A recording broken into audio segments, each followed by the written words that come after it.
먼저 오늘 아침 안타까운 소식이 하나 전해졌죠. 대장동 의혹으로 수사를 받고 있던 유한기 전 성남도시개발공사 본부장이 숨진 채 발견됐습니다.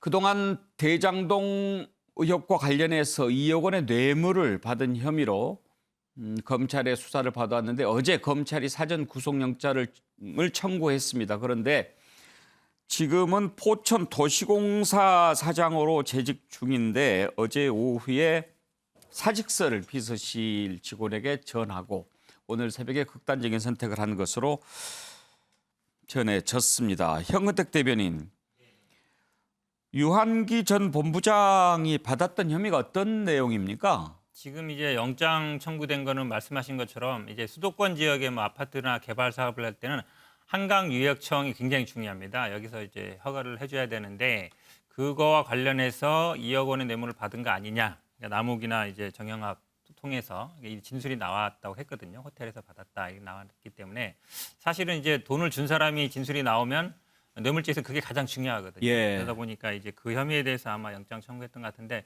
근데 저는 좀 안타까운 게요. 왜냐하면 이분에 대해서 이제 그 법원에 압수수색 영장 청구가 있었거든요. 근데 그게 기각됐습니다. 그러니까 사실은 이제 압수수색 영장은 웬만하면 받아주거든요. 예. 구속 영장은 잘 안 받아줘도 그런 부분도 있었고, 당초에 이분이 아마 이 언론의 주목을 받았던 거는 이제 2015년 2월에 그 황무성 사장 사퇴 압박을 한 게 아니냐. 예. 그게 뭐 직권남용 여부 아니냐. 그 다음에 이제 그 성남시청과의 어떤 관계, 어떤 보고 체계에 있는 거 아니냐. 이러면서 이제 언론의 주목을 받았던 건데, 예. 제가 보기에는 이게 약간 별건 수사 성격이 있어요. 왜 그러냐면 당초의 수사는 뭐 사퇴 압박이라든지 아니면 배임 부분, 그러니까 보고 체계상의 문제였는데 이게 개인 비리거든요. 물론 뭐 개인 비리도 문제가 나오면 조사를 해야 되는데 그러면 좀 저는 약간 별건 수사가 나온 부작용이 아닌가 개인적으로 예. 그렇게 보고 있습니다.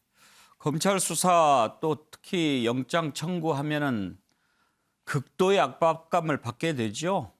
그러니까 보통요 이거를 안 당해보신 분들, 안 겪어본 사람은 분들, 안. 그리고 예. 또 공직에 있거나 뭐 공무원, 이분은 원래 이제 건설회사 있다가 공직하신 분이긴 한데, 그러니까 좀 이제 그래도 명예를 중시하거나 이런 분들 있잖아요. 뭐 공직에 있거나 이런 분들은 굉장히 사회적인 평가가 이렇게 되는 것에 대해서 굉장히 압박을 많이 받습니다. 예, 사실. 예. 그래서 이게 또 어떤 문제가 있냐면요, 이제 이 언론에 공개되기 있잖아요.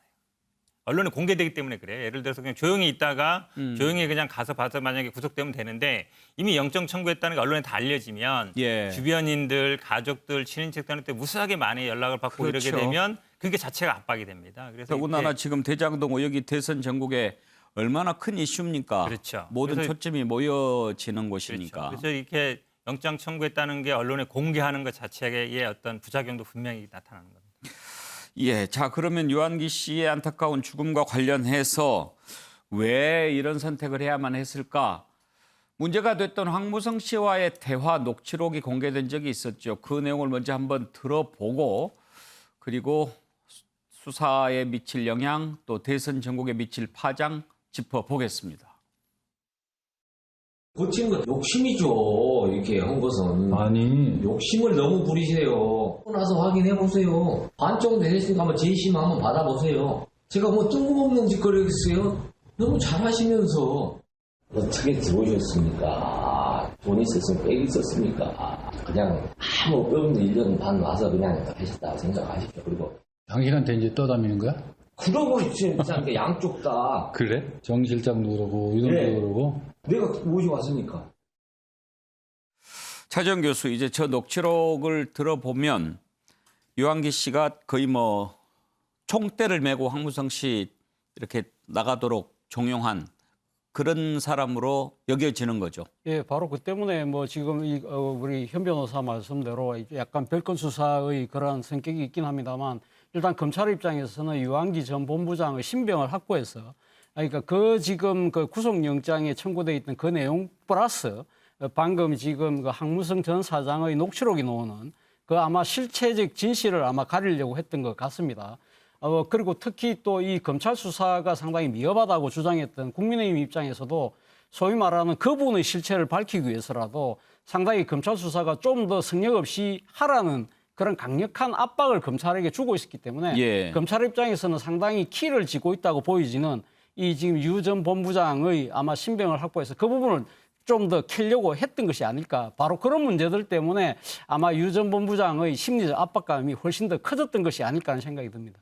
그럼 현근택 변호사 보시기에 앞으로 수사 방향, 일단 뭐 유한기 씨 같은 경우에는 이제 세상을 떠났으니까 공소권 없음으로 종결이 될 거고, 네. 유한기 씨를 통해서 찾아보려고 했던 부분들은 이제 막히게 됐지 않습니까? 네네. 어떤 영향을 받게 될까요?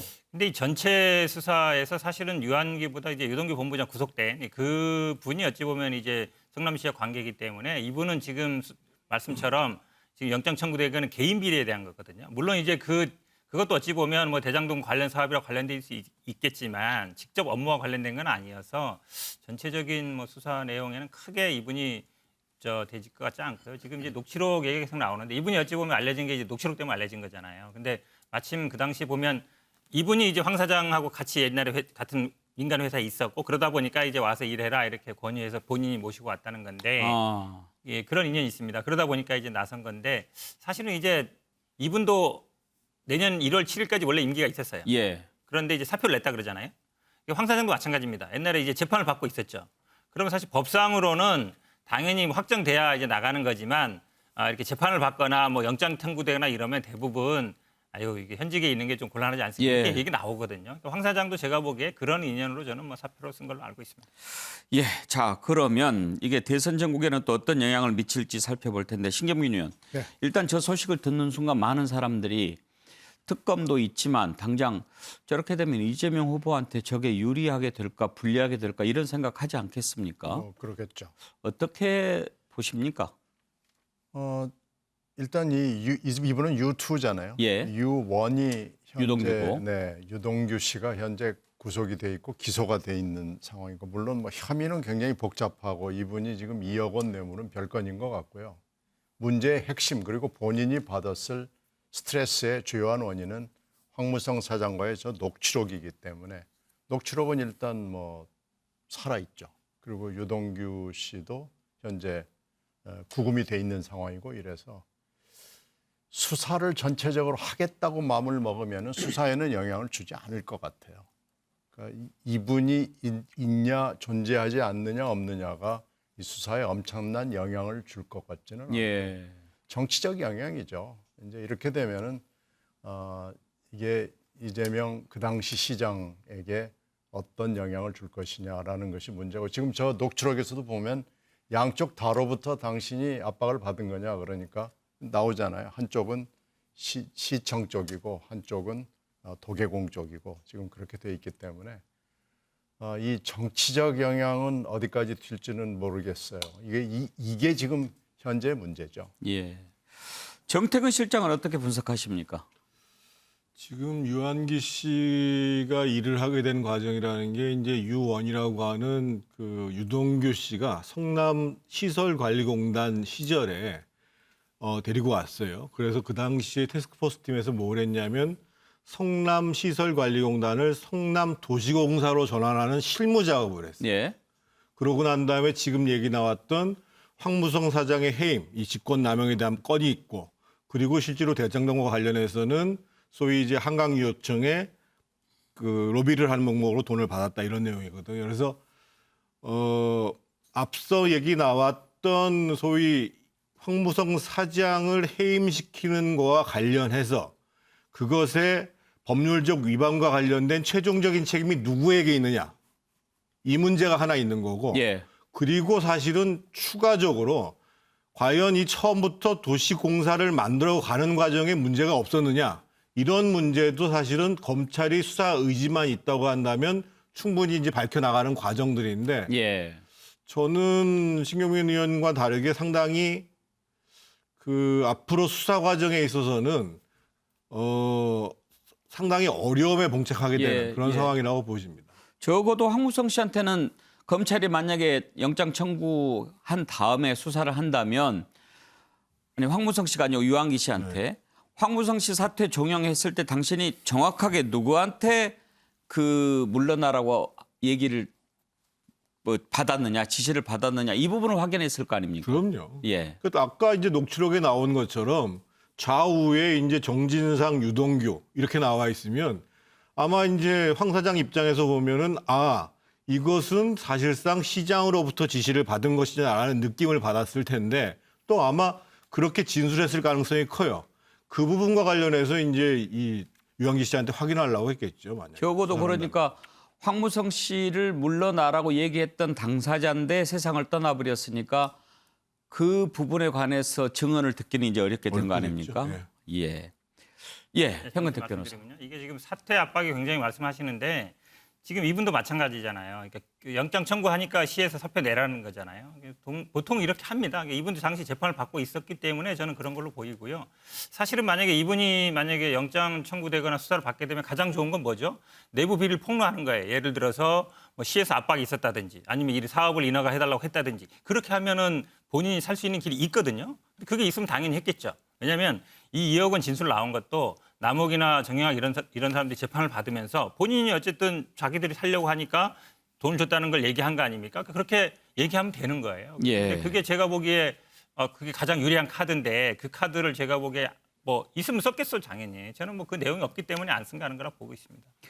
예, 자, 지금 이런 소식을 들은 이재명 후보 매우 참혹한 심정이다라고 심경을 밝히면서 특검을 빨리 안 해서 이렇게 엉뚱한 참사가 빚어졌다라고 얘기를 했습니다. 한번 들어보실까요? 안타까운 일이고요. 어쨌든 뭐 명복을 빕니다. 근데 수사라고 하는 게 정말 성역 없이 필요한 부분을 다 했으면 좋겠는데 진짜 큰 혐의점들은 다 놔두고 자꾸 주변만 이렇게 문제 삼다가 이런 사고가 난 게 아닌가 하는 아쉬움이 있습니다. 저는 이 사건의 처음부터 끝까지 저는 뭐 특검이든 뭐 국정조사든 다 가려봤으면 좋겠다는 게 제 생각입니다. 자꾸 수사를 통해서 정말로 몸통은 그대로 놔두고 그 수천억의 돈이 어디로 갔는지 그걸 왜 제대로 조사를 안 하냐. 왜 엉뚱한 데를 자꾸 건드려서 이런 참혹한 결과를 만들어내냐 하는 아쉬움이 있습니다. 예, 엉뚱한 데를 자꾸 건드린다. 이재명 후보 이렇게 얘기했습니다. 요즘에는 특검 얘기를 이재명 후보가 더 많이 하는 것 같죠. 윤석열 후보의 반응 들어보실까요? 수사를 맡은 유한기 씨가 숨진 채 발견됐는데 그거에 대한 어떻게 생각하십니까? 글쎄 정말 애도를 표하고요. 그 부분에 대해서는 이재명 후보 측에서 하실 얘기가 더 많지 않겠습니까? 네. 특검 추진해야 한다고 말씀하셨는데 본인 입장은? 저희는 특검을 하자는 얘기를 벌써 부산저축은행 뭐 가지고 하더라도 그래 하자는 얘기를 벌써 진작에 꺼내놨고 지금 민주당에서는 이 법안 자체를 올리지를 않고 있어요. 그러니까 정치쇼 할 것이 아니라 지금 당장이라도 합의를 하자 이 말입니다. 네. 저희는 이미 내놨고. 예. 자, 박정아 수석. 네. 지금 이재명 후보는 특검을 빨리 하자. 그렇게 얘기를 하고 윤석열 후보는 쇼하지 말자. 바로 지금 합의를 하면 될 거 아니냐라고 하는데 이재명 후보가 특검 하자고 하는 것을 쇼라고 보십니까? 뭐 저는 그렇게 생각을 해요. 왜냐하면 일단 사안이 발생했을 당시부터 검찰 수사가 제대로 됐다.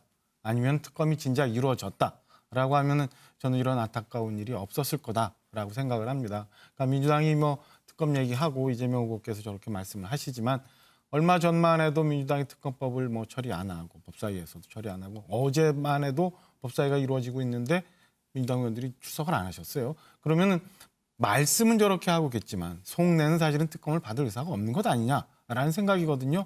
지금 유한기 씨 관련해서 고인과 관련해서 우리 현근택 대변인께서는 뭐 별건 수사 말씀하시지만은 사실은 핵심 고리는 그것보다는 과연 이 고인께서 황무성 사장한테 저런 압박의 얘기를 했을 당시에 그리고 그 건을 과연 시장실에 가서 정진상 당시 실장과 그다음에 이재명 당시 시장께 보고를 어떻게 했는지 안 했는지 그 부분만 확인하면 됐었던 거예요. 그러니까 유한기 씨와 별개로 사실은 정진상 실장을 검찰이 조사를 했다.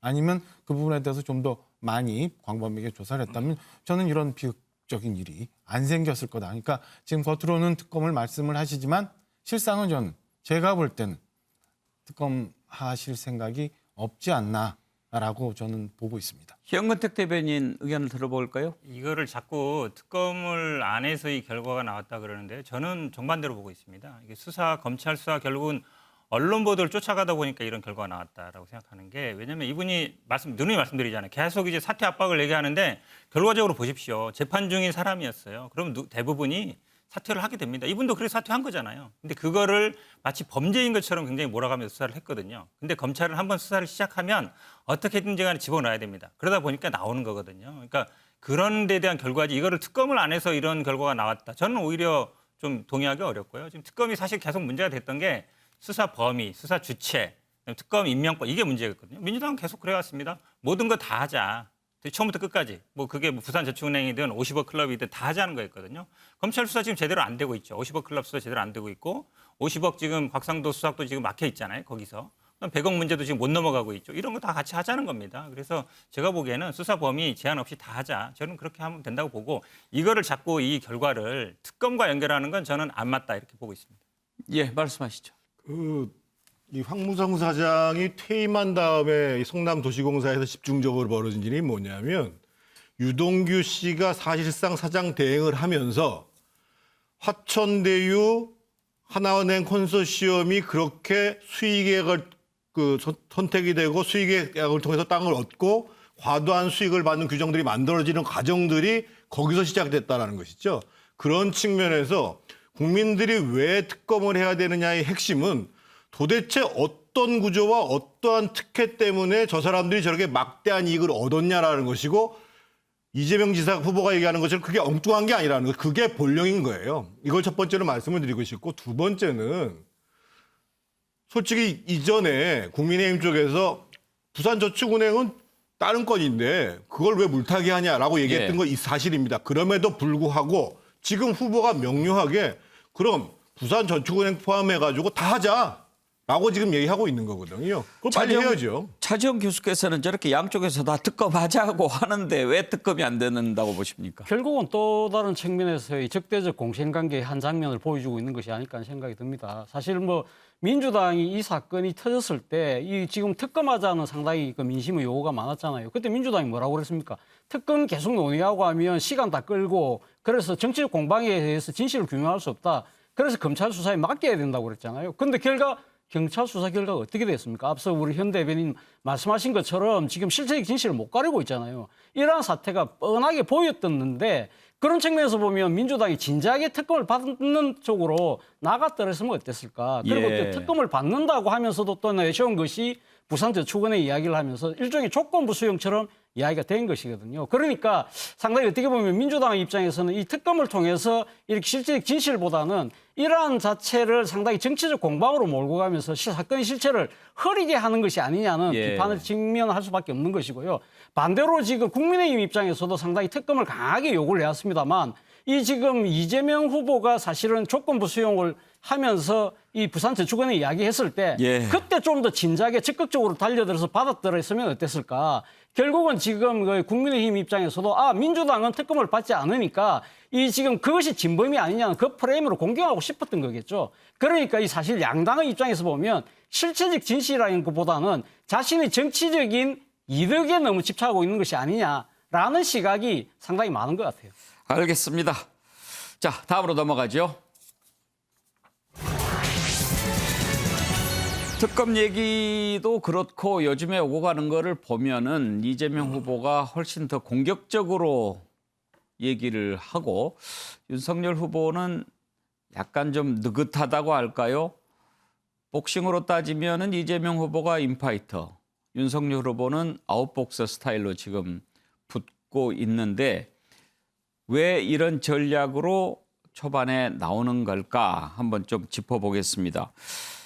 두 분의 스타일을 볼 수 있는 재미있는 장면이 하나 있습니다. 어제 김대중 노벨 평화상 그 기념 행사에 두 후보가 모두 참석했는데 그 자리에서 이렇게 시작하기 전에 나누는 얘기를 보면 두 후보의 스타일을 좀 우리가 엿볼 수 있습니다. 한번 보실까요? 체력 괜찮으십니까? 뭐 아직은 괜찮은데 모르죠. 겨울 또몇 달은 또 겪어야 되니까. 코로나19 때문에 야외 행사가 좀 쉽지가 않아요. 체력 관리에 오히려 도움이 되는 측면입니다. 그래서 그런 것도 있죠. 우리 둘이 무슨 대화 하나 지금 이렇게. 네. 아이, 그거 재미죠. 좀 심각한 얘기 한번 해볼까요? 예.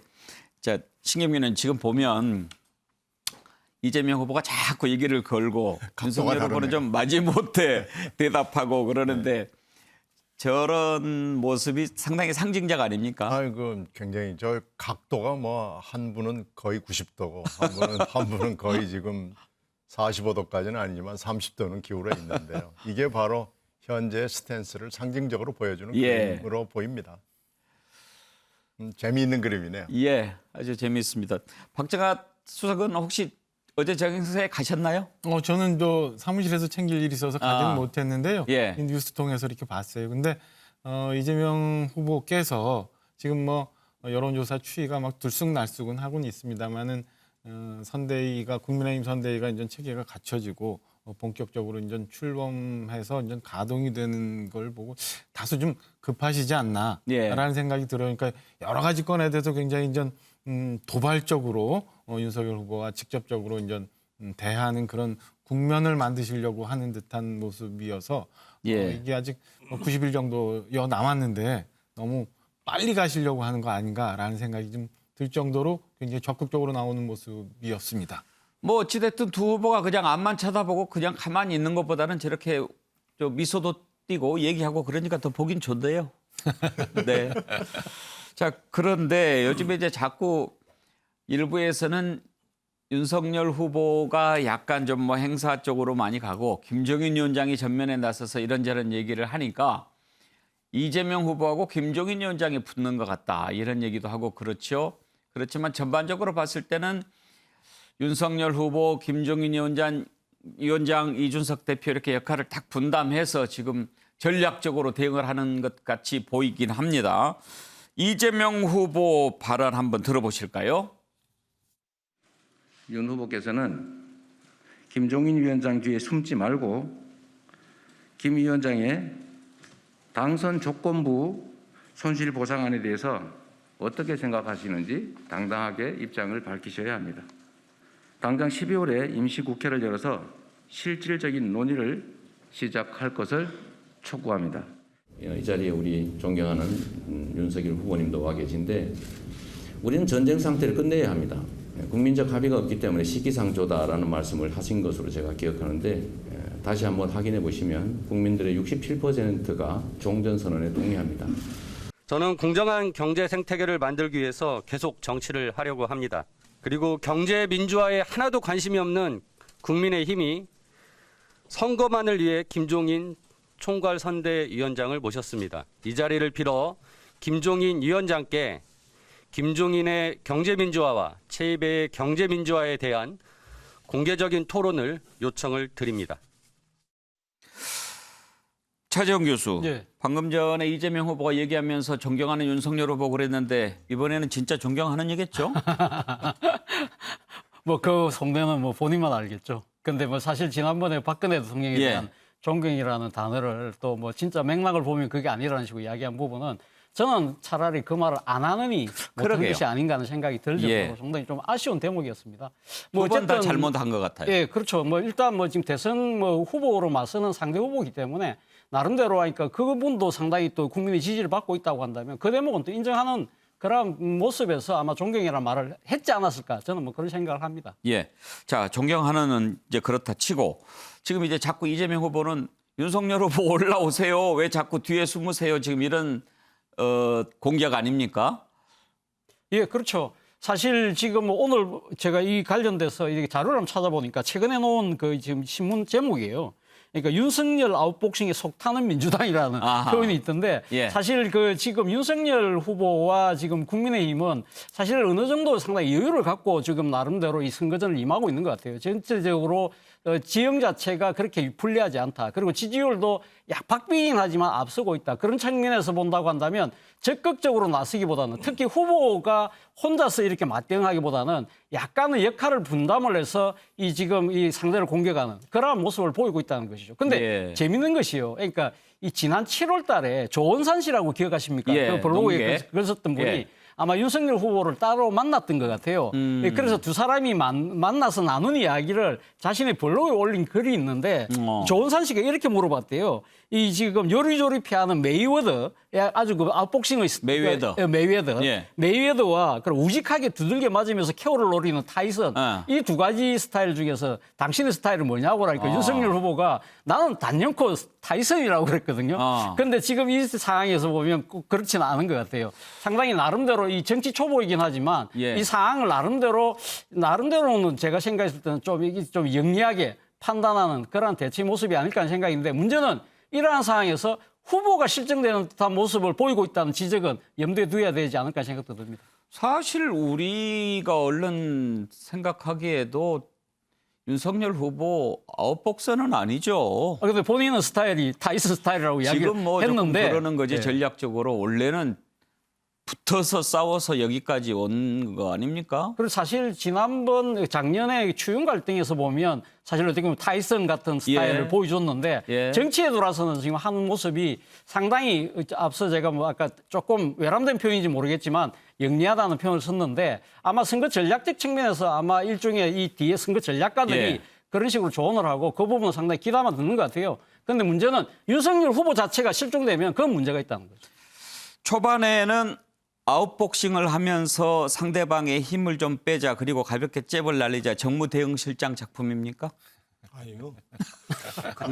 지금 좀 오해가 있으신데요. 예. 지금 윤석열 후보나 윤석열 선대위가 무슨 좀 여유가 있고 아웃복싱 그렇게 하지 않습니다. 그러니까 지금 오늘도 예를 들면 각 선대위 뭐 정책 파트에서 이수정 선대위원장 같은 경우가 사회 안전 문제에 대해서 공약을 발표하고 물론 선대위하고 후보하고 다 이제 검토를 한 얘기겠죠. 그러니까 실질적으로 전략적으로 보면 대통령 선거라는 게 후보가 90% 차지하는 게 맞아요. 그리고 나머지 10%를 어떻게 채우냐의 문제고 현대 정치에 있어서 대통령이 암만 능력이 뛰어나도 대통령 혼자서 국정을 운영할 수가 없는 거예요, 기본적으로. 그리고 이번처럼 치열한 대선에 있어서는 후보의 역할도 대단히 중요하고 압도적인 비중을 차지하지만 그것만큼 나머지 10%를 차지하고 있는 이 선거대책위원회가 제대로 역할을 하느냐 못하느냐 예. 이게 결정적으로 가르는 거예요. 그래서 거의 제가 봤을 때는 뭐 후보 입장에서 보면 제가 봤을 때 뭐 이재명 후보나 윤석열 후보나 최선을 다해서 뛰는 거고 예. 지금 전체적인 구도를 잡는 거나 늦게 선대위가 발족을 했습니다만 모양새를 보여주는 거나 이런 거 보면은 조금씩 지금 윤석열 선대위가 나아지고 있는 거잖아요. 그래서 저는 뭐 전혀 무슨 뭐 여유 있고 저희가 무슨 뭐 아웃복싱하고 이렇게 생각하지 않고요. 예. 지금 열심히 잘하고 있는 겁니다. 박정하 수석도 아웃복싱이라는 말에 동의하지 않습니까? 일단 국민의힘 윤석열 후보 스타일이 그렇지 않잖아요. 예. 아웃복싱 아닌 거고 좀 전에 말씀 주셨지만은 사실은 그 후보 선출 시점이 양당이 조금 틀려요. 그래서 국민의힘이 한 달 정도 좀 늦게 후보가 선출이 됐거든요. 그래서 지금 물리적인 상황상 선대위가 제대로 갖춰져서 가고 있는 상황이기 때문에 그렇게 비춰질 수 있지 뭐 전혀 그런 상황은 아니라고 보고 예. 있고요. 오히려 저는 뭐 이재명 후보님이 인파이팅 열심히 이렇게 하시면서 오히려 본인이 갖고 있던 철학이나 이런 공약들이 왔다 갔다 뒤집히는 걸 보고 국민이 예. 오히려 그동안의 시간을 이재명 후보께서 오히려 좀 손실했던 거 아닌가 뭐 이런 생각도 오히려 들 정도인 상황입니다. 그런데 이제 신경민 의원 그런 모습은 보입니다. 윤석열 후보가 꼭 아웃복싱이라기보다는 여유를 좀 찾게 된 것 같아요. 김종인 위원장이 딱 차고 그럼요. 오면서. 지난 울산 회동에 이어서 월요일 날 선대위를 사자가 모여서 다 손을 들은 거 아니겠어요? 예. 일단 한숨 돌렸는데 김종인 위원장이 아주 잘 설파하신 내용이 있습니다. 이번 대선은 박빙이고요. 예. 또 하나는 이기려면 실수를 하지 않아야 돼요. 실수만 안 하면 된다. 후보가 8, 90% 이상의 중요성을 갖는 게 대선이거든요. 누가 뭐라고 해도 대선에서는 후보 경쟁력이 대단히 중요하기 때문에 누가 덜 실수하냐, 누가 잘하냐의 경쟁이 아닙니다. 이번 대선은 누가 덜 못하냐의 승부가 나기 때문에 지금 굉장히 조심하는 겁니다. 그러다가 보니까 금방 앵커나 우리 패널들이 지적했던 그런 모습이 나오는데요. 예. 이 모습은 아마 상당히 오랜 기간 지속될 것으로 보입니다. 그런데 이제 현근택 대변인 일부에서는 이재명 후보가 좀 힘들어 보인다. 혼자서 이렇게 지금 혼자만 보인다고 하잖아요. 좀 팍팍하겠다 이런 말도 나옵니다. 많은 일정을 소화하고 있죠. 지금 뭐 김종인 비대위원장, 이준석 대표 워낙 뭐 인싸이기도 하고 인플루언서니까 많은 언론이 주목을 받고 있는데요. 근데 저는 결국은 윤석열 후보가 실수를 줄이기 위해서 이렇게 하고 있다 봅니다. 지금 저도 뭐 방송이나 언론 토론 많이 관여하고 있으니까 보면 여기저기에서 토론하자, 방송 같이 나와달라고 굉장히 많습니다. 근데 조건이 있어요. 같이 나와야 된다, 방송도.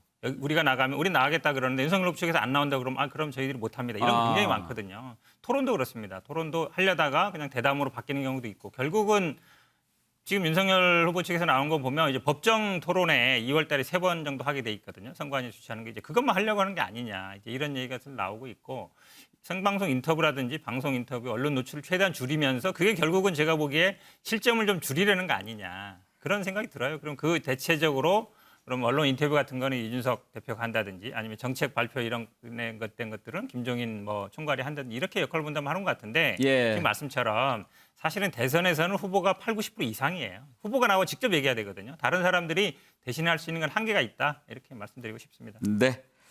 자, 그러면 이쯤에서 초반 두 후보의 대선 전략 평가를 한번 해볼까요? 이재명 후보는 현재 사과와 반성 그리고 현 정부와의 차별화 전략으로 초반 전략을 짜고 있는 것 같습니다. 오늘 또 위성정당에 이어서 지금 재보선 지역에 대해서 만약에 우리 쪽에 문제가 있어서 재보선 치르게 된 곳이 있다면 공천하지 않는 것까지 한번 검토할 필요가 있다. 이렇게 얘기를 했습니다. 그런가 하면 윤석열 후보는 코로나 피해 이쪽에 초점을 맞추면서 현 정부의 코로나 대응 실패를 부각시키고 있는 것 같아 보이는데요. 자, 두 후보의 초반 대선 전략 평가를 해보겠습니다. 이재명 후보 얘기를 먼저 들어보죠. 전국을 순회하면서 듣는 얘기가 우리 더불어민주당이 매우 느려진 것 같다. 기득권 된 거 아니냐 이런 말씀들을 많이 들었습니다. 위성정당이라고 하는 아주 기상천외한 이 편법으로 여야가 정말 힘들어 합의한 대의민주주의 체제가 실제로 한번 작동도 못 해보고 다시 후퇴해버린 것 같습니다. 위성정당을 불가능하게 만드는 조치들도 필요하지 않겠냐는 생각을 합니다. 당에서 재보궐선거 지역 공천 가능성도 검토한다고 했는데 검토 중입니다. 예, 자 지금 저런 부분도 신경민 의원 보시기에는 차별화 전략의 하나라고 보십니까? 그럼요. 사실 5개 지역구가 예. 있지만 2개는 의미가 없거든요. 서울 서초구하고 대구는 네. 의미가 없고 3개인데 3개 중에서 하나는 종로의 경우에는 일단 현직 의원이 서태한 이낙연 예. 의원의 지역구였기 때문에 그런데 경기하고 충청북도 경우에는 지금 얘기가 다릅니다. 이건 재판에 의한 거기 때문에 이 2군데를 어떻게 할 것이냐라는 건 대단히 중요한 문제고 만약에 정말로 원래 당원당규 개정하기 전에 당원당규대로 그 정신을 받들어서 하겠다 그러면 이건 공당으로서 굉장히 중요한 결정이고 어려운 결정이죠. 근데 이걸 지금 후보의 입에서 짤막하게 검토 중입니다라고 한마디 했지만은 예. 이건 뭐 굉장히 큰 파급 효과가 있고요. 당내에서도 지금 찬반이 붙을 수밖에 없는 사안인데 만약에 이걸 후보가 밀어붙이겠다. 원래 개정 전에 당원당규의 원칙대로 가겠다 그러면 이건 굉장히 큰 사안이죠. 후보가 밀어붙일 수도 있나요? 그건 뭐 가능하겠죠. 예. 현재 뭐 당무에 관한 책임도 후보가 지고 있기 때문에요. 그런데 저 부분 들으면서 이게 조금 너무 나간 얘기인지는 모르겠습니다만 지금 일단 이낙연 후보가 언제 와서 또 도와줄까 기다리고 있는 상황 아니겠습니까? 네, 그건 그런데 그렇습니다. 이낙연 후보는 당 대표 시절에 당헌 당규를 바꿔서 공천을 하지 않았습니까? 그때 이제 당원 투표를 통해서 그렇게 결정했습니다. 예, 원래는 이제 책임이 있을 경우에는 안 하기로 돼 있는 것을 바꿨기 때문에 네, 그게 문재인 대표 당시에 만든 겁니다. 예. 그런데 이낙연 대표가 바꿨는데 이낙연 대표의 도움을 기다리는 이재명 후보 입장에서 다른 방식, 그러니까 우리는 후보 안 낸다. 이렇게 했을 경우에 이낙연 후보 마음이 좀 더 상처받지 않을까요?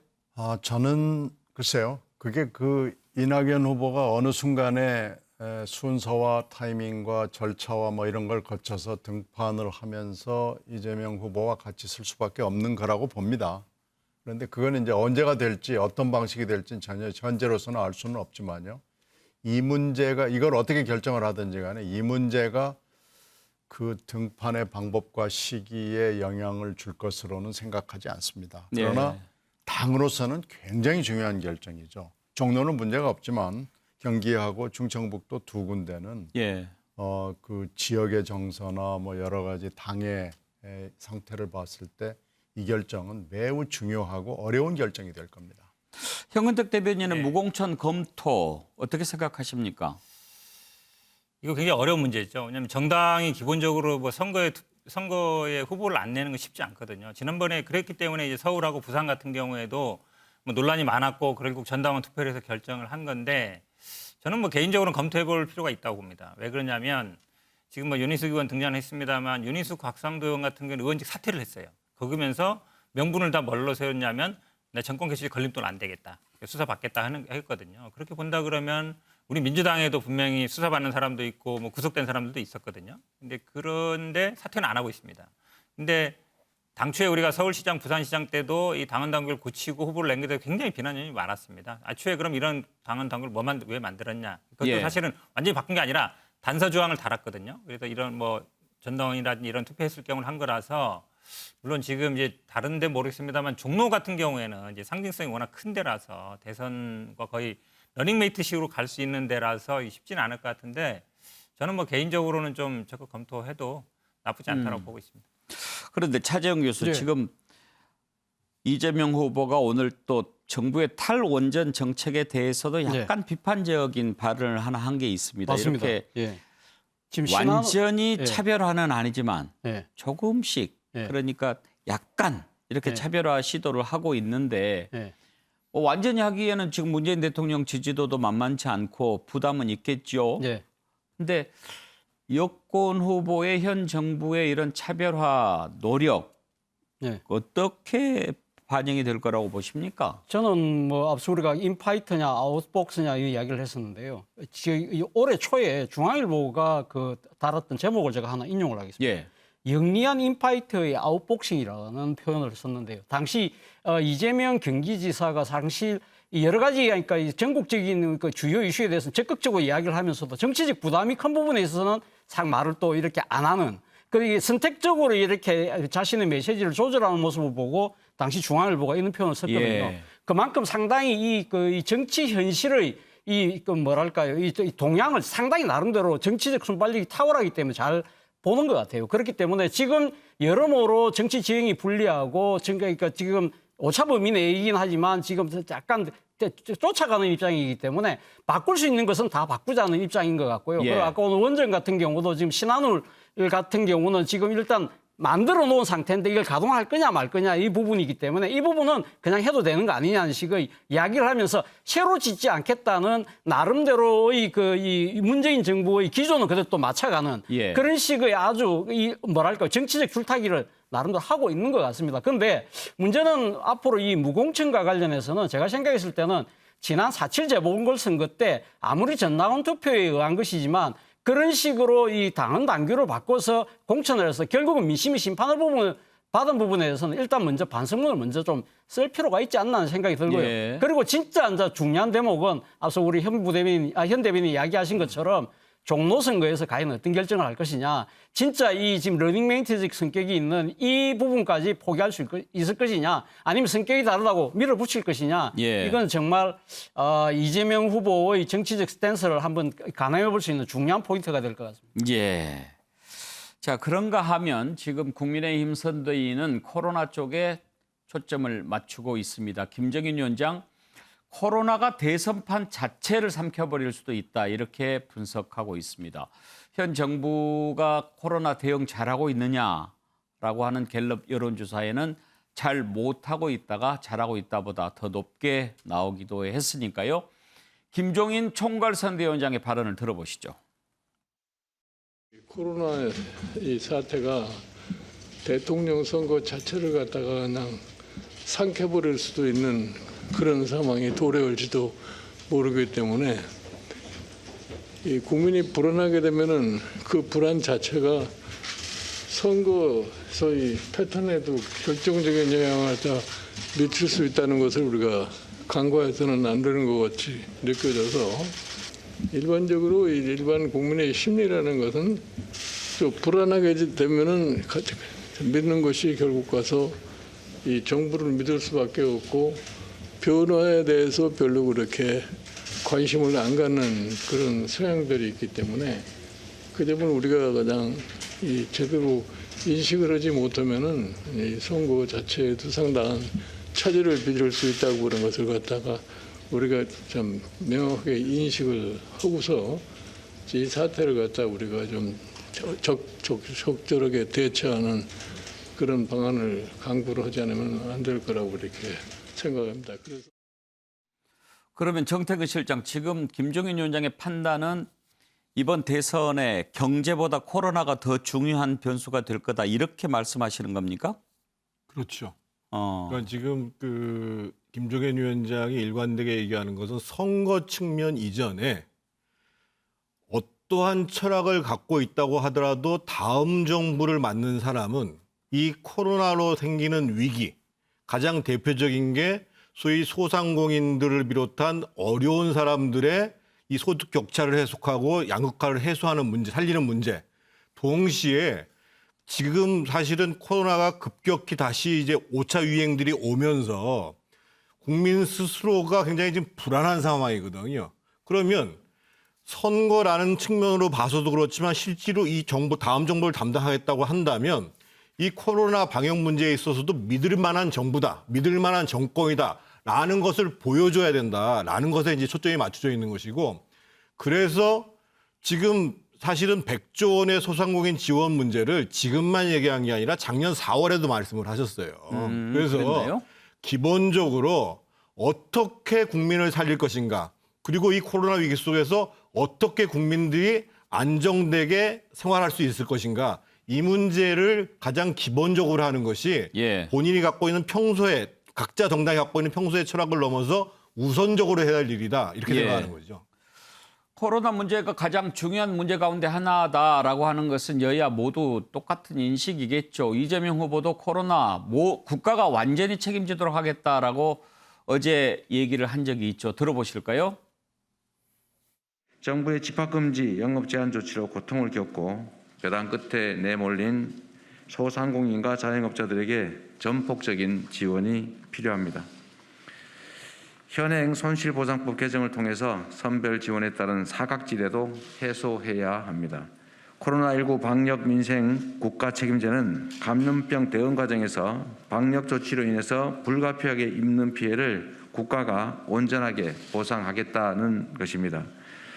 백신 부작용, 청소년 방역 패스 같은 백신 접종 과정에서 국민이 느끼는 불안한 부분도 국가가 적극적으로 책임지겠다는 것입니다.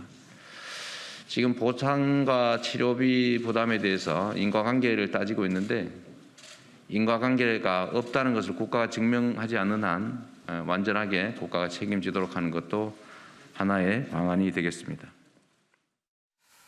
예, 이처럼 지금 코로나 대응을 매우 중요하게 생각하고 있는데 과연 어느 쪽 대응이 더 합리적이고 국민들에게 다가갈 수 있는 것인가, 국민들이 판단할 문제죠.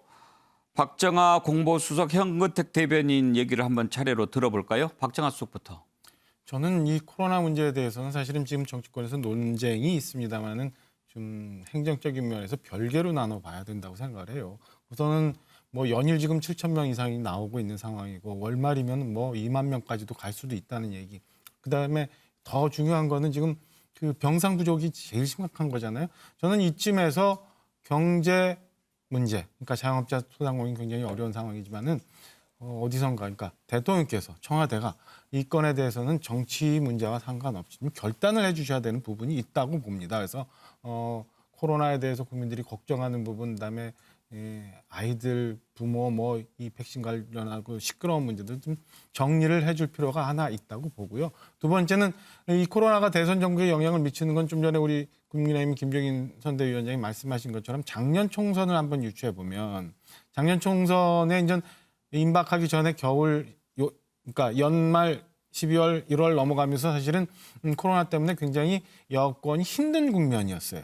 그런데 그 상황을 넘어가면서 오히려 여권당이 유리한 상황으로 갑자기 급변하는 일이 있었거든요. 물론 당시에 이제 미래통합당의 공천 문제로 시끄럽기도 했지만 김종인 위원장은 그 건에 대해서 뭐 예방주사 내지는 경고의 얘기를 하는 것 같아요. 그래서 코로나가 굉장히 이번 선거에 영향을 굉장히 많이 미칠 텐데 작년과 같은 상황을 대비하지 않으면 지금 뭐 야권 그다음에 그 국정 평가에 대한 박한 부분들이 어쩌면 희석될 수 있다라는 걸 아마 전 경고한 부분이라서 저는 뭐 이 코로나 문제에 대해서는 정치권에서 지금의 대선을 앞두고 있는 논쟁과 별개로 행정적인 문제에서 정부가 뭔가 결단을 해줘야 된다. 그리고 정치권 내에서는 코로나에 대해서 좀 적극적으로 두 후보 모든 후보가 이 건에 대해서 좀 잘 생각해야 되고 어쩌면 김종인 위원장이 얘기하는 것처럼 이 코로나 국면은 정치판을 흔들리게 할 수도 있는 상황이다라는 데 동의합니다.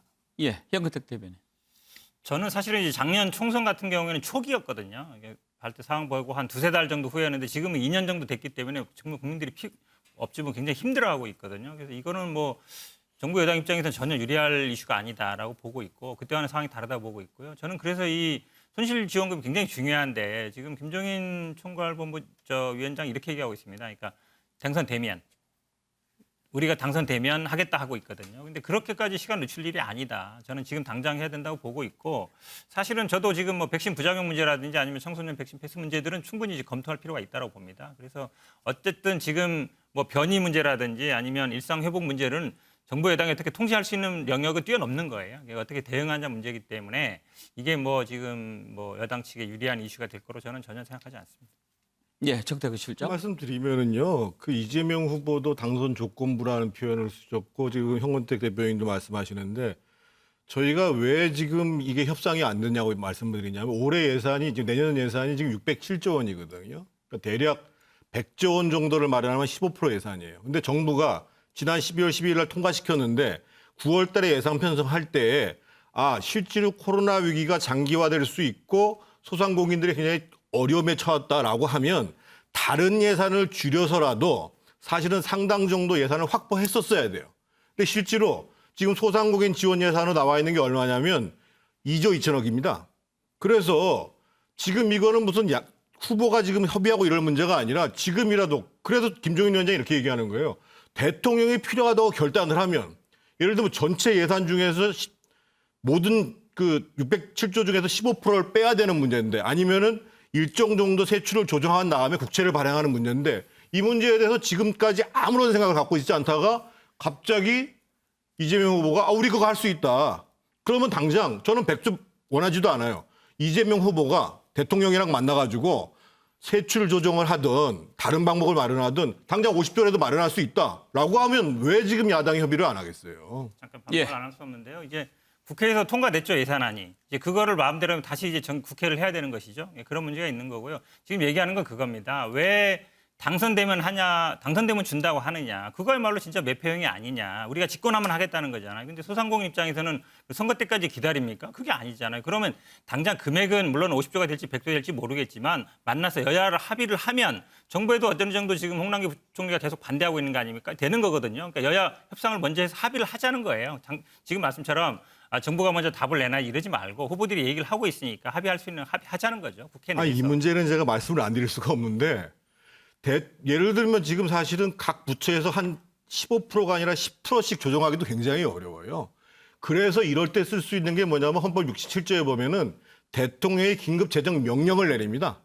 그래서 국회 동의와 무관하게 상황이 어려워지니까 세출도 조정하고 이렇게 국민들을 지원할 수 있는 그런 마련할 수 있는 방법을 헌법에 마련하고 있어요. 근데 그래서 지금 김종인 위원장이 계속 얘기하는 것이 실제 의지가 있는 것이냐 없는 것이냐 이걸 지금 물어보고 있는 거예요. 제가 좀 말씀드리면요. 짧게 긴급재정 해주세요. 명령이라는 거는 굉장히 긴급한 경우 하는 거예요. 국회 합의가 못하거나 그럴 여유가 없을 때 하는 거거든요. 예. 계속 얘기하지만 그거는 과거에 독재 시대는 모르겠지만 지금은 국회 여야 합의를 하면 되는데 뭐하러 긴급명령을 하겠어요. 이재명 후보가 협상하자 그러면 그렇게 했는데 그거는 일단 되고 난 다음에 하겠다라고 하는 것 때문에 이제 두 분이 그렇게 토론하실 건데요.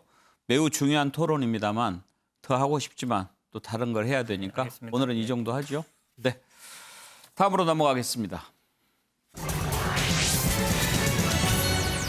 윤석열 후보 부인 김건희 씨 등판 시점이 관심을 모으고 있습니다. 언젠가는 등장하겠죠. 그런데 지금 뭐 최근에 한 매체에서 김건희 씨 관련한 내용을 전했는데 이걸 또 추미애 전 장관이 SNS에 공유하고 이러면서 문제가 좀 커지고 있습니다. 국민의힘에서는 허위사실이고 명예훼손이다라고 하면서 사법적인 대응을 지금 하고 있고요. 여당이 인격살인에 가까운 말을 내지르고 있다고 아주 크게 반발하고 있습니다. 민주당은 후보 배우자라고 하더라도 대통령의 부인은 공적 영역의 검증 대상이다라고 하고 있는데 자, 관련된 내용을 한번 좀 들어보죠. 먼저 최근에 제기된 의혹에 대해서 윤석열 후보 답변한 내용을 먼저 들어볼까요?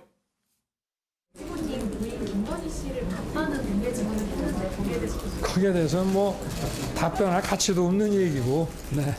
여러분들 관심이 있으세요? 그 말이 맞는 것 같아요? 또.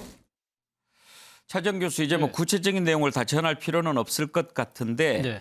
열린공감TV가 김건희 씨가 옛날에 어떤 사람과 이렇게 만날 때 함께 있었다 그런 증언을 이제 공개를 한 거죠. 그렇죠. 뭐 97년도라고 하는데요. 예. 그러니까 지금 이 과거 이 스포츠 단체에 협회장을 했던 분인데 예. 이분이 97년도에 한 차례 한 번 만난 적이 있다. 그것도 지금 상당히 좀 우리가 알만한 기업의 오너가 자신을 초청한 자리에 갔더만 거기에 김건희 씨가 나왔는데 본인이 분명하게 그걸 그러니까 봤다는 이야기를 하고 있는데 예. 국민의힘 입장에서 24년 전에 한 번 본 걸 어떻게 지금을 기억할 수 있느냐 그런 부분들 그리고 또 지금 김건희 씨의 당시 그 직업을 대학 강사라고 그러니까 자기는 이제 받았다고 하는데 예. 사실 실제 대학 강사가 된 그 4년 뒤의 일이기 때문에 이러한 부분들이 맞지 않다. 그렇기 때문에 이건 상당히 어떻게 보면 이 정치적 목적을 갖고 사실을 지금 왜곡하고 있는 것이 아니냐라는 예. 것이 국민의힘의 주장입니다. 열린공감TV가 그전에도 김건희 씨 관련해서 뭘 또 막 이렇게 하고 그러지 않았나요? 그렇죠. 뭐 사실 뭐 김건희 씨의 과거 사생활 부분에 대해서 열린공감TV가 상당히 지금 집요하게 예. 지금 추적 보도를 하고 있습니다. 그렇기 때문에 상당히 이 논쟁의 중심에 있는 건 사실인데요. 저는 사실 그런 생각을 해봅니다. 지금 우리 대한민국이 지금 민주화 이후에 지금 8번째 대선인데 좀 더 이 선거의 과정 자체가 좀 더 품격 있게 뭔가 질서 있게 이렇게 가는 것이 아니라 뭔가 지금 후보의 배우자의 사생활까지 들추게 되는 이러한 모습 자체는 상당히 좀 이 국민들 입장에서는 조금 어떻게 보면 실망스러운 대목이 분명히 있는 것이죠. 예. 그럼에도 불구하고 저는 이 부분, 그 사생활 부분과는 조금 별개로 또 나눠서 볼 부분이 있다는 생각입니다. 지금 네. 김건희 씨의 지금 어머니, 그러니까 이제 윤석열 후보의 장모님과 예. 그리고 또 그 처가의 재산 형성과 관련돼서 김건희 씨의 행동 자체가 상당히 그러니까 이 좀 불법적인 재산을 정식하는 과정에서 뭔가 역할을 한 것이 아니냐. 그중에 특히 고위 이 공직자나 실력자들과의 그런 이 네트워크를 엮어서 뭔가를 한 것이 아니냐는 그러한 의심은 또 갖고 있는 것이 이 지금 그런 부분을 지적한다는 것이 민주당의 입장인데 예. 그런 부분들은 저는 사실 지금 뭐 여러 가지 지금 의혹들이 있습니다만 지금 당장 양평군의 지금 공공지구 개발 사업 같은 경우에 지금 상당히 보도가 되고 있습니다만 이런 부분들이 물려 있기 때문에 이런 재산 형성 과정에 대한 부분은 좀 투명하게 밝혀볼 필요가 있지 않나 생각해 봅니다. 형은택 대변인, 허위 사실이 아니라고 해도 명예훼손에는 해당할 수 있죠. 물론 이제 사실 보도인 경우도 명예훼손이 됩니다. 사실 보도는 명예훼손이 되는데 이제 그거는 이제 이런 경우에는 공인인 경우, 예를 들어 공인이 우리가 뭐 이혼을 했다든지 아니면 뭐 어떤 뭐 범죄가 있다든지 이런 거는 보도를 하거든요. 근데 정치인인 경우는 당연히 공적 영역의 범위가 넓죠. 그러니까 이 부분이 만약에 사실이라 그러면 제가 보기에 명예훼손이 될 가능성은 없다라고 지금 민주당에서는 대통령의 배우자는 좀 다르니까 검증을 최대한 해야 된다 이런 입장입니까? 일반 공직자와는 좀 다르다고 보는 거죠. 왜냐하면 뭐 제2부속실이 당연히 예산과 인력이 배정되고요. 공적인 행사에도 나갑니다. 뭐 외교 활동도 할 때가 있기 때문에 당연히 검증 대상이라고 보고 있고 이걸 사생활로 저는 피해갈 수 없다고 봅니다. 왜냐하면 검증이라는 거는 과거 전부 포함되는 겁니다. 그럼 예를 들어 당연히 직업 얘기도 안 나올 수 없죠. 학력 얘기, 지금 학력 얘기 굉장히 많잖아요. 경력 얘기, 그다음에 뭐 본인의 뭐 이름이라든지 이런 거 다 검증 대상이 되는 겁니다. 그렇기 때문에 이거를 뭐 사생활이니까 아니면 여성이니까 피해가려고 할 수 없다라고 저는 그렇게 생각하고 있습니다. 박정하 수석, 이제 뭐 피할 수는 없는 거 아닙니까? 대응을 해야죠. 저는 뭐 민주당이 오히려 근거를 갖고 얘기를 좀 했으면 좋겠어요. 그러니까 지금 뭐 논란이 되고 있는 연륜공감 TV에 있어요. 안모 씨는 뭐 70대라는 설도 있고 80대라는 설도 있는데 공교롭게 24년 전에 김건희 씨도 본인의 기억에 등장하고 그보다 훨씬 더 이전에 이재명 후보가 굉장히 어린 시절에 또 등장을 해요. 그럼 공교롭게 지금에 나타나고 있는 김건희 씨, 이재명 후보가 안모 씨의 기억 속에 다 있다는 것 자체가 저는 그게 근거가 있는 건가 싶은 생각이 하나 들고요. 두 번째는 뭐 우리 추미애 전 장관께서 뭐 재산 형성 과정 얘기 뭐 이런 지금 현 대변인도 그런 말씀하셨는데 그럼 문제가 어떤 건지에서 얘기를 해줘야지 그냥 모든 걸 검증하자라고 얘기를 하는 거는 저는 뭐 정치 공세라고 생각을 합니다. 그러니까 당연히 문제가 있는 거에 대해서 검증을 해야지요. 그리고 국가를 이끌어 나가는 대통령을 옆에서 내조하는데 당연히 공개돼야 되는 거고 확인이 돼야 되죠. 근데 이런 식으로 하는 거는 저는 뭐 지난 과거식 정치, 그다음에 뭐 김대엽이라는 이름이 떠오를 정도로 굉장히 좀 국민들한테 오히려 지탄을 받는 일이 되지 않을까라는 생각입니다. 예. 김건희 씨 등장과 관련해서 임태희 서대 총괄본부장인가요? 커튼 뒤에 숨어서 내조할 거다. 얼마 전에 그런 얘기를 했죠. 또 최근에 선대위에 합류한 금태섭 전 의원도 김건희 씨를 한번 본 적이 있다 이런 얘기도 했는데 두 사람 얘기를 한번 들어볼까요? 한번 그 윤석열 후보하고 밥을 먹다가 통화를 한 적이 있습니다. 2015년에 그 김건희 씨 회사에서 그 마크로스코전을 개최를 했습니다. 그때 제가 왔을 때 안내를 해줬다는 얘기를 하더라고요.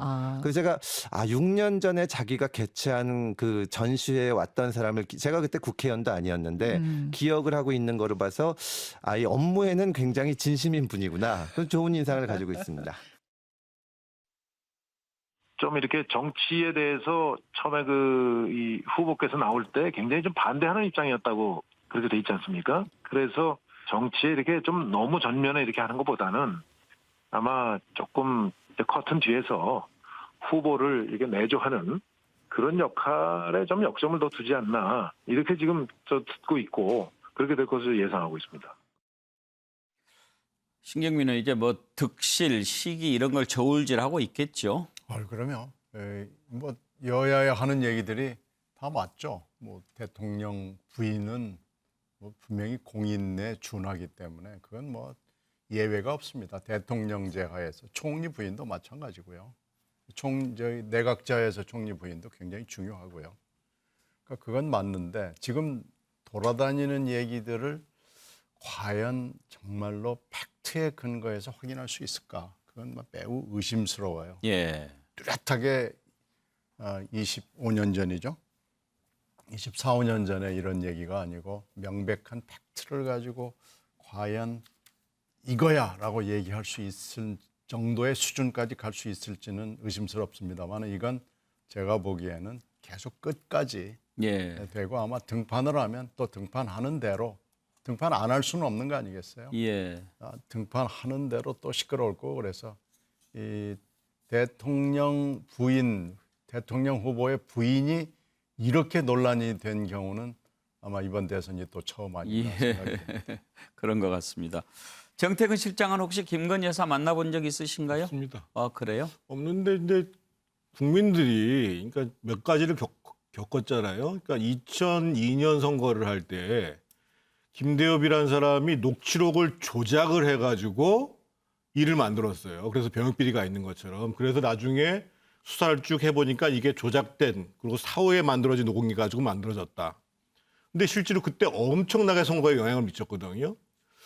아마 그 김건희 씨 문제가 선거에 갈수록 뭐 민주당 쪽도 그렇고 윤석열 후보를 반대하는 쪽에서는 더 많이 할 텐데 지난번에 4.7 재보궐선거 때 저희가 또 한 번 기억이 나잖아요. 소위 동태땅집과 오세훈 후보의 페라가모 신발에 대한 논란이 있잖아요. 근데 사실은 이제는 국민들 입장에서 보면 도대체 저게 의미하는 게 도대체 뭐냐? 왜 문제를 저렇게 제기하는 거냐? 거기 더 넘어서 지금 신경민 의원이 말씀하신 것처럼 그러면 그것을 구체적으로 입증할 수 있는 팩트를 가지고 사실을 가지고 얘기를 하는 거냐? 이런 면에 있어서 저는 국민들이 현명한 판단하실 거라고 봐요. 네, 알겠습니다. 자, 다음으로 넘어가죠. 막말 논란에도 불구하고 좀 버텼죠. 그러다가 결국 국민의힘 공동선대위원장에서 물러난 노재승 씨. 근데 앞으로도 유튜브에서 활동하겠다 그런 예고를 했습니다. 도움이 될까요? 얘기를 들어보죠. 저는 오늘 국민의힘 공동선대위원장직을 내려놓습니다. 작성 당시 상황과 이유와 관계없이 과거에 제가 작성했던 거친 문장으로 인해 상처 입으셨을 모든 분들께 진심으로 사과드립니다. 과거에 남겨놓았던 부끄러운 문장들과는 달리 오늘을 살아가는 대한민국 30대 청년으로서 정치권에 그리고 국민 여러분께 꼭 드리고 싶은 말씀을 유튜브 옳은소리 채널을 통해 전해드리고자 합니다. 이 메시지는 비니주와 노재승이 아닌 평범한 30대 청년의 목소리라 여겨주셨으면 합니다. 박장하 수석, 옳은소리는 아무나 이렇게 올릴 수 있나요? 그건 아무래도 옳은소리는 전 당에서 운영하고 있는 채널이니까 뭐 아무나 올릴 수 있는 건 아닌데요. 예. 본인이 뭐 필요한 얘기 그다음에 당원이라면 필요하면 올릴 수 있는 그런 채널입니다. 아, 그렇습니까? 네. 그러면은 노재승 씨가 지금 결국은 부적절한 발언, 과거 발언 이런 것들 때문에 물러나게 된 것 아닙니까? 옳은 소리를 통해서 그런 자기의 개인 의견을 전달한다면 도움이 될까요? 저는 본인이 과거에 지금 논란이 됐던 과거의 발언들이 있잖아요. 그리고 며칠 동안 그 논란이 됐던 과거의 발언을 지금 어떻게 생각하는지에 대해서 이제 해명을 했는데 예. 국민들은 크게 이제 받아들이지 못했던 거고 당에서도 그리고 본인도 그렇게 판단을 한 거거든요. 저는 뭐 많은 세월이 지났으니까 지금 다시 노재승 씨가 현재 상황을 보면서 이런저런 얘기를 하는 거는 그 글이 어떻게 나오는지를 한번 보고 저는 국민들이 판단할 수 있을 문제라고 봅니다. 그래서 과거 했던 발언들이 잘못됐기 때문에 지금 변화된 생각이 있을 수 있고 지금은 또 다른 얘기를 할 수 있는데 꼭 그런 얘기를 하면 안 된다라고 하는 것도 지금 뭐 변화가 많고 생각이 유동적일 수 있는 청년들의 목소리를 너무 가둬두는 것 아닌가라는 생각을 저는 개인적으로 합니다. 혹시 박장하 수석께서는 개인적으로 그동안에 이렇게 논란이 됐던 노재승 씨 발언에 대해서 뭐 그럴 수도 있는 거 아닌가 그런 생각 하십니까? 일부의 거는 뭐 비슷한 생각을 할 수 있는 것도 있고요. 저는 너무 깊이 생각 안 하고 젊은 칙이라고 해야 되나요? 뭐 그런 식으로 나왔던 발언도 있다라고 생각을 해요. 많은 부분이 사실은 뭐 좀 정제됐으면 하는 부분들은 있었고요. 예. 과연 누가 노재승 씨를 영입했는가 하는 것을 두고도 여전히 내가 안 했다는 말만 나오지 내가 했다는 말은 나오지 않습니다. 권성동 사무총장 미안하다라는 얘기를 했는데 한번 들어보실까요? 또 여러 가지 이제 논란 끝에 우리 욕심으로 이렇게 자진 사퇴하는 그런 모양새로 끝나게 돼서 기성세대의 한 사람으로서 또 가만히 있던 사람을 이 정치판에 끌어들였던 한 사람으로서 굉장히 저는 인간적으로 미안한 그런 죄송한 그런 감정을 갖고 있다는 말씀을 드리고 그 SNS를 뭐 다 들여다볼 수가 없었기 때문에 결과적으로는 검증에 실패했다는 것을 저희들이 자인합니다. 그러면 정태근 실장 권성동 사무총장 영입했다는 얘기인가요?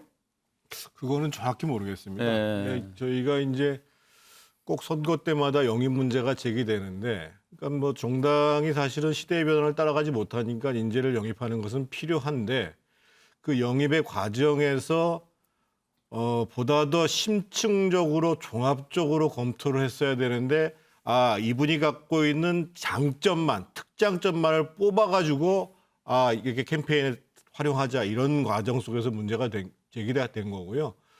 지금 제가 봐도 예를 들면 노재승 씨가 페이스북이라든지 SNS에 쓴 글, 과거에 했던 발언 중에 예를 들면 뭐 김구 선생님에 관한 얘기, 5.18에 관한 얘기 이런 경우는 공동선대위원장이라는 자리가 이제 캠페인의 얼굴인데 전혀 적합치 않은 거죠. 않은 거고.